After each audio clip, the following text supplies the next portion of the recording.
Good morning again, everybody. It's Rob here, and I'm back with part 2 of the proportional divider. And today we're going to see how to use it and get a bit more insight into it. And for that, I've actually gone to somebody who knows a lot more about it than me, Mark Carter from Draw Mix Paint. His YouTube channel has started in 8th of October 2012, and he's been going strong ever since. You'll find him out there, and I'm going to include his video here. And yeah, all credits go to Draw Mix Paint Mark Carter. So let's have a look and see how he does it.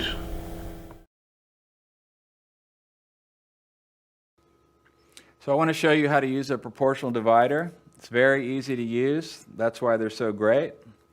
You measure with the small end on this side, not the big end. So if I want to measure something, I use the small end. Measure the height of the vase like that. And I've lined up the top with the top of the vase and here with the bottom of the vase. And then I just turn it around and put that on my canvas. That would be the top of the vase and the bottom of the vase. If I want to change the magnification of that, and you would never change where the screw is during the middle of a painting. This is something you would determine at the very beginning, and then you would never move it again. But if I want to move the screw now, and I move it toward the small end, it's going to give me a lot more magnification. So that if I take it and put it in this hole, this is going to be extreme magnification, where you would measure the height of the vase like that, and your vase would end up being that big. So that's way more magnification. On the other hand, if I move it to the middle, I get very little magnification. So now they're almost the same. So what you would do is when you first start to use your proportional divider, you determine how big you want to paint whatever it is, your vase or your car or your mountain or whatever. And then you would move this accordingly. So if I put it right here in the middle,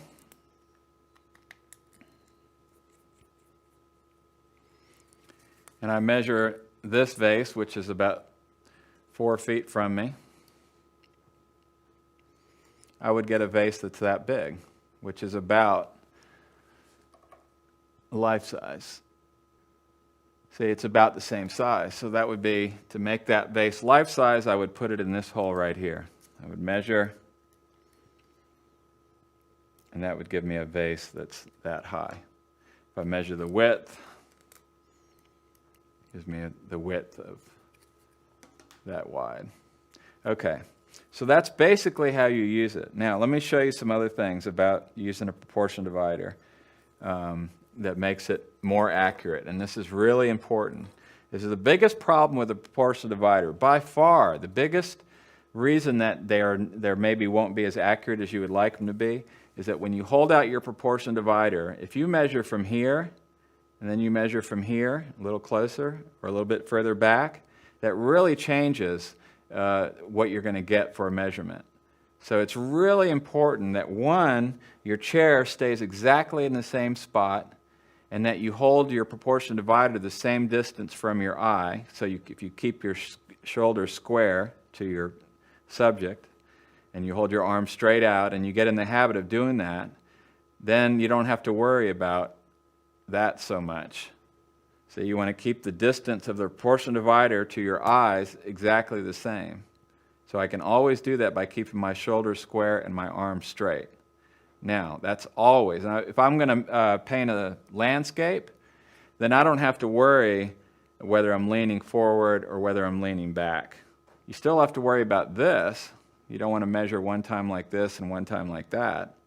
But what you don't have to worry about is getting closer to your subject or further away, because the mountain is so far away that it's not going to make any difference. Even a tree, 50 yards from you is plenty where you don't have to worry about that. But if you're going to be painting a still life or somebody in the room with you, then it's real important that you always measure the same distance. So what I do is I hang some string down, and what I've done is I've put this string in here, this yarn, and you can just attach it to the walls and the sides of your studio. But I've got a string, and this string is perpendicular to my line of sight. So that if I'm sitting here and I'm looking, my view should be straight perpendicular to that string. Not like this, not like this. So with my chair in the right spot on the floor, and my subject's right there, that string is exactly perpendicular to my line of sight. Okay, so that's number one. And then the other thing is, it's in the position where if my chair is in the right position, and I hold my arm out straight, comfortably, my proportion divider is exactly where the yarn comes down, or the string comes down, okay? And that way, when I measure, I'll know if I'm measuring here or I'm measuring here. So if my chair's in the right spot, my shoulders are square, my arm is straight, and I'm got my proportion divider right between these strings, then I can be sure that my measurements are going to be dead on, exactly right every time.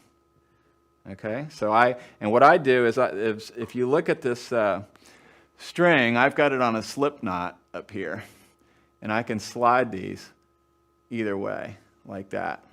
Okay, but always use the strings when you're using a proportion divider. It's just so easy. And if you don't want to set up all of this, you can even just have a single string that you hang down so that you can make sure that you're not here or here. So that's basically how you use a proportion divider and how you set it up. If you want to learn more about how to actually draw with a proportion divider, then you need to watch the other tutorial about drawing in proportion. But that's how you set up and use a proportion divider to draw with accurately.